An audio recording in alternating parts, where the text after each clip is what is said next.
Welcome back everybody to a brand new video, or if you're new to these videos, thank you so much for joining us. I'm Taylor and I work on a dairy farm in Maine, and I make videos all about haying, fixing equipment, milking cows, anything we get up to on the day-to-day life on a farm.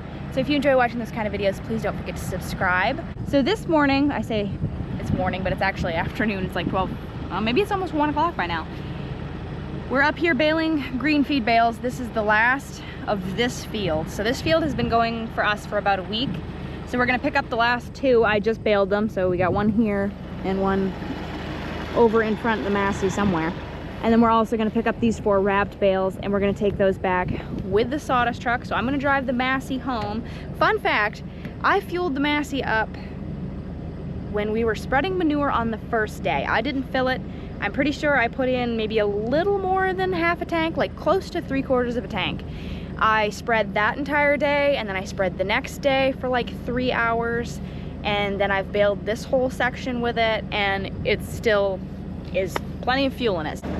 So the Massey is a really, really good tractor on fuel. So if you're looking for something that's good on fuel consumption, I guess you can't go wrong with a Perkins diesel. So we're gonna drive this back, and then we're gonna pick up the sawdust truck.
Oh yeah. 6 altogether.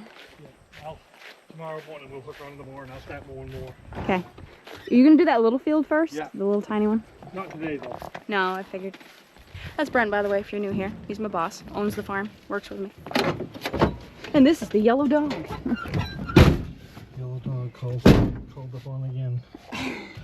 Phew. Listen to it purr.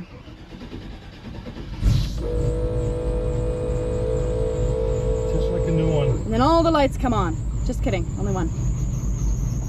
Pretty soon the check engine light will come on too though. So.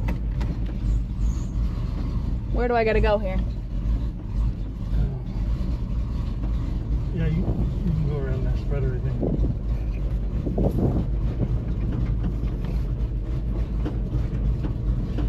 Just don't ever get too close to that bush because there's a solid rod that sticks up through there. There's a rod in there? Yeah. I didn't know that. Where the sawdust bin used to be for the sawmill. Oh, really? I got a flat tire one day. I'd like to have that dug out. McLeod couldn't even dig it out with his backhoe. Yeah. Okay, this way. It's freaking in there, that slab. Did you see some of them are still out grazing? Yeah. Mostly they're heifers, but...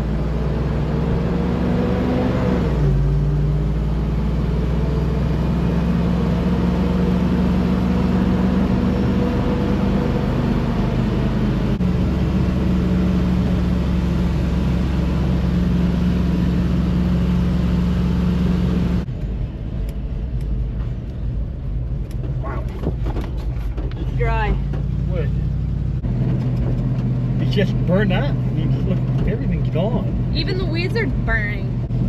See this? It's clover too.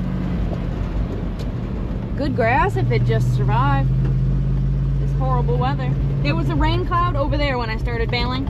Just dissipated, Yeah. gone. Well, how about the rat goes in first? All right. Just dump it right in the lawn again, okay? So you want me to just like pull that way? Yeah. Well, I gotta drop you off first, don't I? Sorry. You know. Just make you walk all the way over there. I'm like waiting on watching you walk over. I'm like, la la la. Thank you for choosing Yellow Dog Uber services. Where's Yellow my dog. tip? Yeah. Be like, here's a tip, find a different job.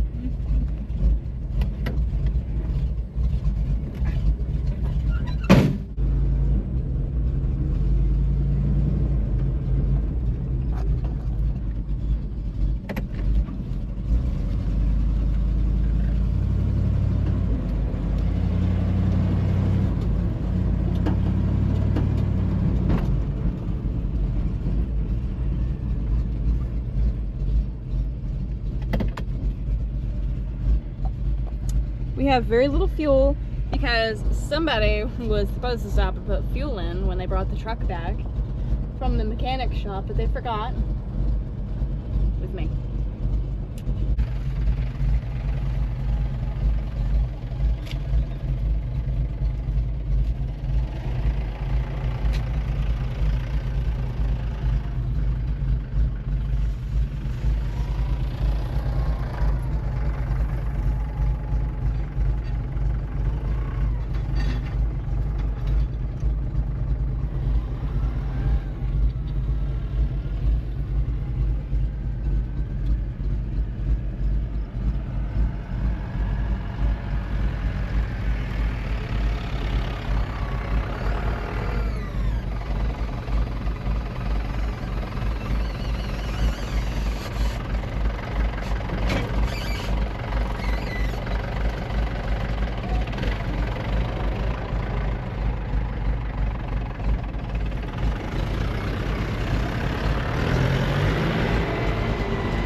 Grass that's actually still green.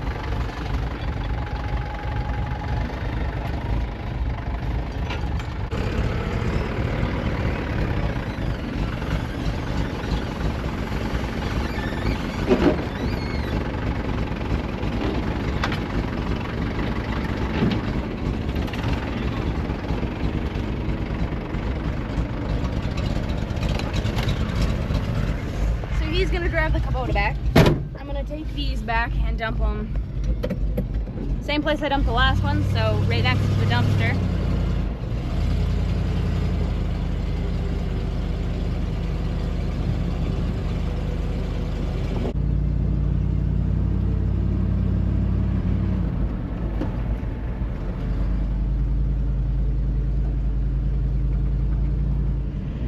So we're gonna dump them right here on the dead lawn.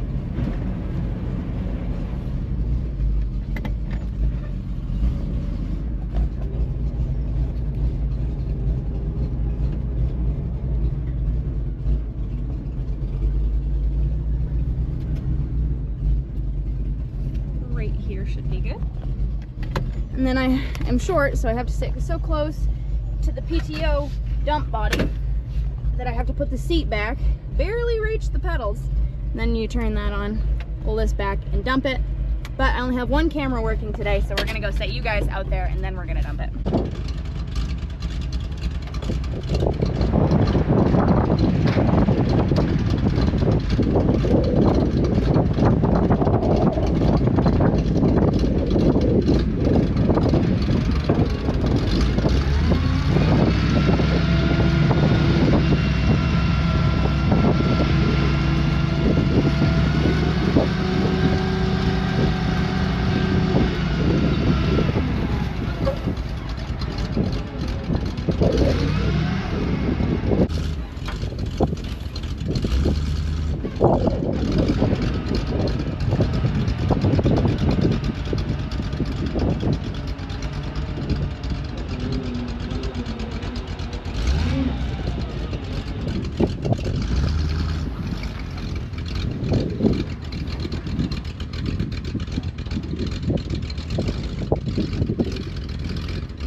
Good morning, guys. It's the next day. So yesterday we had to run and pick up a few things, and there was just really nothing else going on, but I did have quite a few things that I want to catch you guys up on as far as having to do with the farm. So what we picked up yesterday is what I want to show you first. So we picked up a different kind of fly control because we've been using the powder and it just doesn't seem to be working on the flies this year, which is strange because we've always had really good luck with it, but I don't know if they're just really bad this year or what it is. So we're going to try something a little bit different. So this you can use on your barn and on the animals, and it's a concentrate. So this makes, I can't remember, I figured it out the other day, but I can't remember what it is. I think for cows this makes like 30 gallons or something like that if you're going to put it on dairy cows, and it is safe for lactating cows. That's something that you just have to make sure of when you're looking at all of the fly things. And this has the, I don't know how you say it, it's permethrin, 13.3% concentrate, so I think that's pretty high. So what you do is you just mix this how it says on the instructions on the back. It's got a whole bunch of instructions for everything back here, so you just mix that like it says to do for the cows. And then we have one of those, it's like a weed sprayer, I guess you'd call it. It's never been used for weed killer, obviously, and we just use that, and you pump it up and you spray along the cow's back and up by their neck and on their tail head and everything. And that's always how we've done it with liquid, so that's what we're going to do with this as well. So we picked up a bottle of that, and that was 30 bucks, which actually is not too bad because the powder that we were buying in a pouch was $50, and that barely did the whole barn. It was giving a more moderate amount, not a super heavy dose, so that's actually pretty cheap if that does the whole barn, which I think it will. And then we also picked up some quartermaster, and this is just what we use to dry off our cows. So if I ever mention, if you're not, you know, familiar with dairy cows or cows in general, when you dry them off, that just means there's a 5 to 7 week period where you don't milk a cow as they're getting closer to calving. So when you dry them off, what you do is you're going to put one of these, it's usually penicillin, but some of them aren't penicillin, but we always get the penicillin based ones. It's just a syringe, I'll show you, that you inject into each quarter. So one of these would go into each quarter of the cow, so 4 per cow, as long as you don't have a 3/4 cow, and you would only use 3. But so you put one of those in each cow, so a whole box does 3 cows. I believe there's 12 in here, so a whole box will do 3 cows. And surprisingly, this is very expensive. This is not the most expensive one, and that I think is now close to $50. We used to use Tomorrow, and that got up to being like $72 a box, and then they stopped making it for a while, but I think they did bring it back. But yeah, for a while that was 70 bucks, so we started using this, and honestly we like it just as well, if not better. So we picked up a box of that because we do have a few cows that are close to drying off. So the other things I wanted to talk to you guys about, I think Brent is done, he's coming back. He was cleaning out the freestall. I think he can push it out himself. Where we spread manure, it kind of settled where you push out into the pit from the freestall, so I think he pushed it out himself. I've just been sitting here drinking some coffee and reading a Dairy World magazine. Dairy World. What? You show them the boots you want. Did I show him the boots I want? Yeah, no, I didn't. These are the boots we want. Yeah, I'm gonna get myself a pair of these. Bikina. These ones. It says they're 40% lighter, high slip resistant. That's what I need to milk in. Check out the one, bikinaboots.com. I will. Here. I'll see how much they are, because man, boots are expensive now. Yeah. Might as well get yourself something good. Probably could have them sent right from Massachusetts, the IBA. I would imagine. Maybe you can have them send a couple spray bottles too. Yeah. Nobody around here sells spray bottles Put them right in the boot. for cows. Literally, the dairy supply places around here are like, no, we don't carry spray bottles. We don't carry dry stuff. They're a dinosaur. Well, I'll be right out. Okay. So I always think these are interesting to flip through and see what's kind of going on. I saw that there was a kind of an outbreak, I guess, of bovine leukemia. Yeah, bovine leukemia virus. Maine so far has 0 samples tested. Actually, a bunch of places like South Carolina, North Carolina, Rhode Island, Delaware, New Jersey, all the places you really don't think of as super cow states haven't been tested yet, but I guess quite a few have been tested positive for it. So there's a bunch of other stuff, but anyway, So I just read through that super fast. I always like to look at the recipes. So I've been reading that, and I wanted to catch you guys up on some things that have been going on. So some of you guys know, if you haven't seen the video, I posted it probably last week, I think, that Neil, we sent him to an auction in Massachusetts, and we got the check for him a couple days ago. So I did want to share that with you guys. When he was a calf, I bought him for, well, he wasn't a calf. I guess he was like 10 months old or something like that when I bought him for $500. Just because we had a couple Dutch belted cows before, and they were really good cows. Great grazers, they gave a lot of milk, easy to be around, very smart. We just really liked them. So we decided to pick him up and use him as a breeding bull since we needed more dairy heifers to come in. And that just seemed like the easiest thing to do. There's no Holstein bulls available around here unless you want to borrow them from somebody. And we had tried and tried and it just never worked out. So we picked him up, and he started breeding cows like right away, which shocked me because he was very short for a while. At the end of it, he was a pretty good sized bull, and he was very, very nice looking, very muscular, lean, just a nice looking bull. But anyway, so we kept him for this December. We'll have had him for 2 years. So I guess we had him for a year and a half, a little over a year and a half. And he brought $1.70 a pound. So that doesn't necessarily mean that he went for meat. That's just how they're going to bid on things down at an auction. So I couldn't honestly tell you if he went for meat or if he went as a breeding bull. Dutch belted cows are very rare, so it wouldn't really shock me if somebody saw him. Excuse me, my voice is breaking this morning for some reason.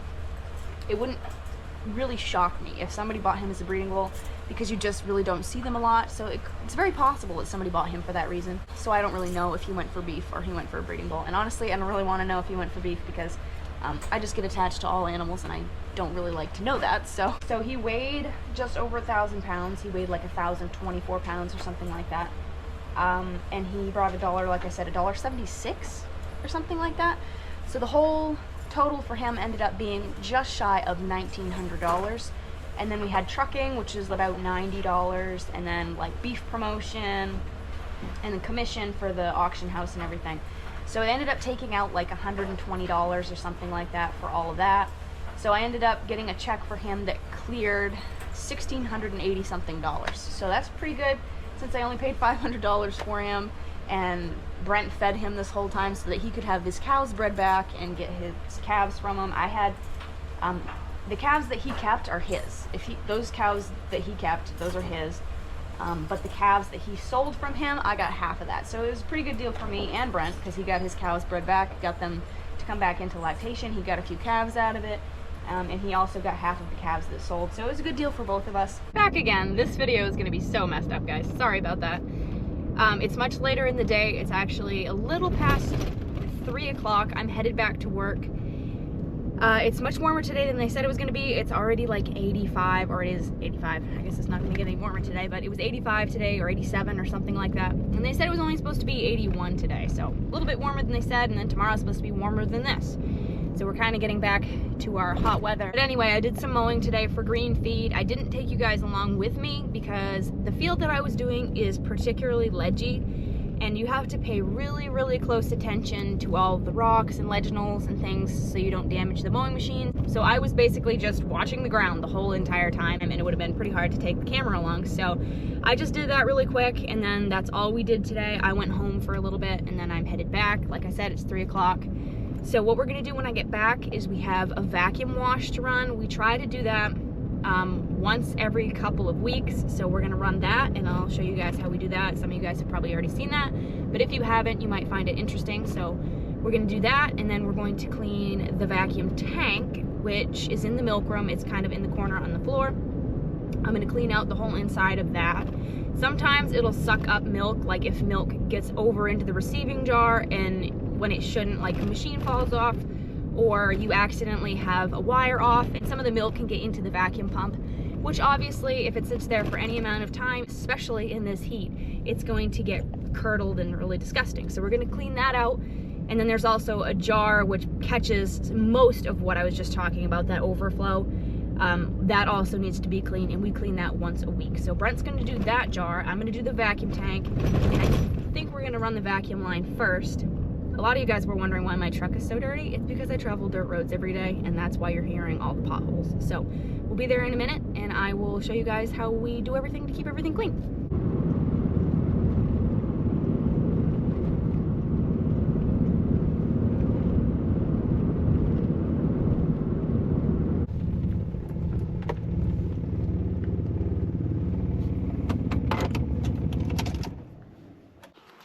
We got the barn all nicely bedded.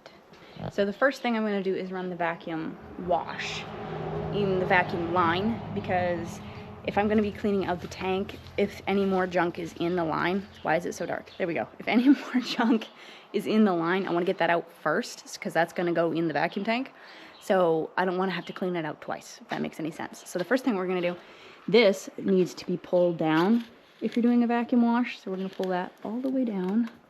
The line is dirty because the flies poop on it constantly, and it's impossible to keep it clean this time of year, so do ignore that. What we're going to use is this pulsator control thing right here, and we're going to stick a hose on that. We're going to get the hottest water we can, put some acid in it, and then we're going to suck it up through the line using this right here. So let's go get our bucket, our hot water. We're probably going to do at least 2 pails, and then you give it time to circulate, and you just shut it down. That's it. So we're going to use this pail. We're going to rinse out a little bit first. Get our boiler water going.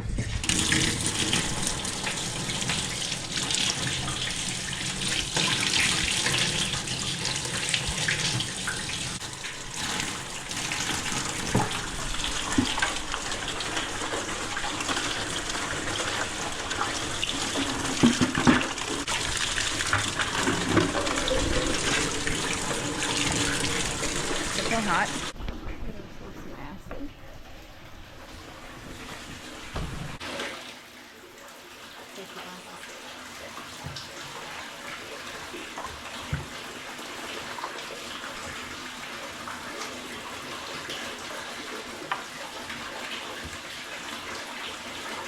We're going to use that much for each pail.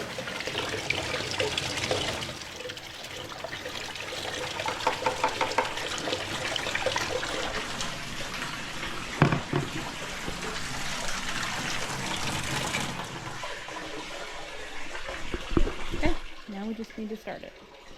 Oh wait. Almost forgot, we need to tidy it off. So you take this and you fold it. Put this over it.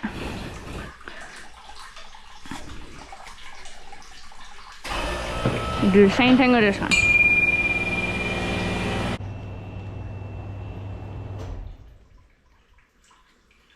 There. And turn on and wash.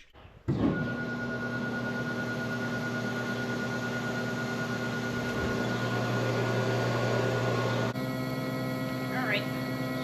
We're going to have to hold this up because it's a smaller pail than I usually have. I usually have a complete 5-gallon bucket. This is the hose we're going to be using. You just stick it on there. Dirty. You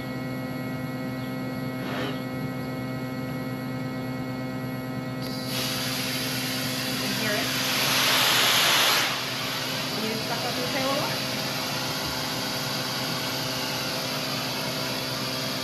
It was a little bit longer, I can reach.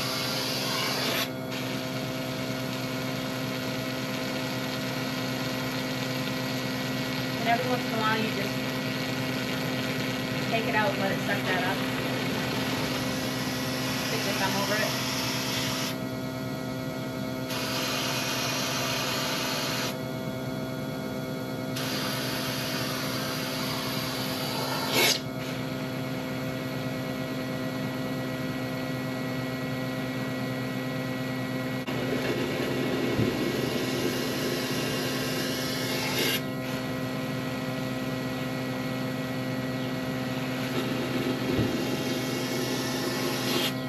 Gets going, you'll be able to see the PVC line bouncing.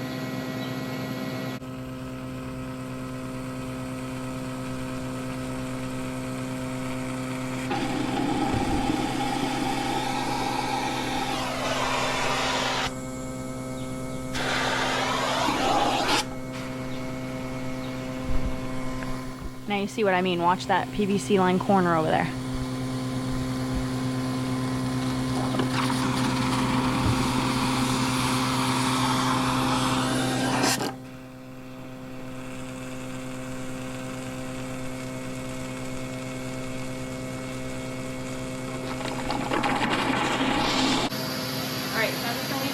While I go get another pail.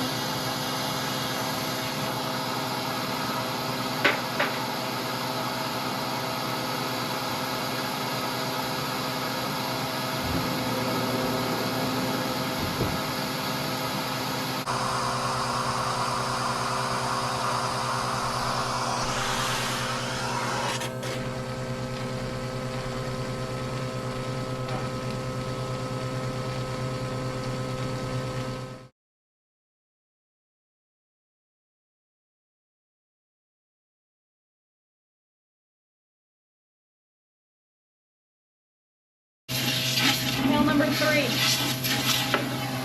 Now you gotta let it suck air for a while. You brought coffee. Yes, the world's worst coffee. Find this coffee that's horrible. I won't mention the brand, but it's not good. McDonald's is the best. Get out of there. Wow, that was a big... They like smell this coffee. Like, get the hell out of here.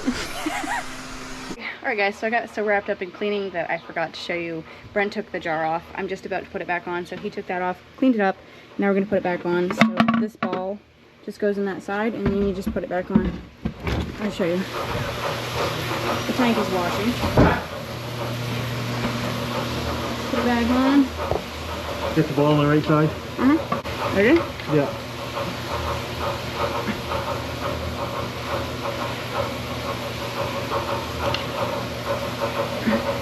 No more. Oh, you're coming. Alright. There you go. Now don't forget I did loosen those ones too. Okay. Now I have to spray out the vacuum tank. I already took the cover off. That's a little bit gross, so I'll clean that up. And a little bit of stuff came out here, you can see. And I'll just spray my hose right in there with the pressure washer and good to go. Excuse me, I'm standing on my pressure washer.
Clean this up real quick.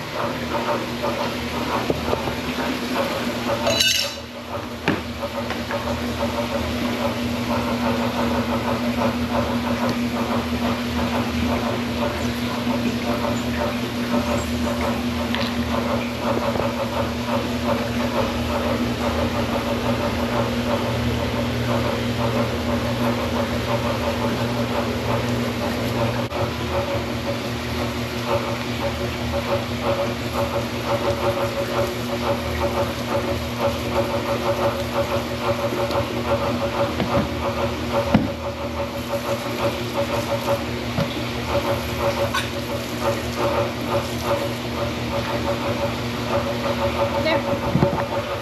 Shiny as can be. We'll just pop that back on there. Just like that. Brent is running some water with some chlorine in it. So we can run a rinse through line just to get out any crap that may have possibly gotten in there, which isn't technically physically possible. But just in case any fumes or anything somehow got over to the milk line, we're going to run a really strong chlorine wash through that, rinse rather, before we start milking. So that's it. Just like that, we are done our whole cleaning routine, and it is, well, that actually took us an hour. It's 4:20.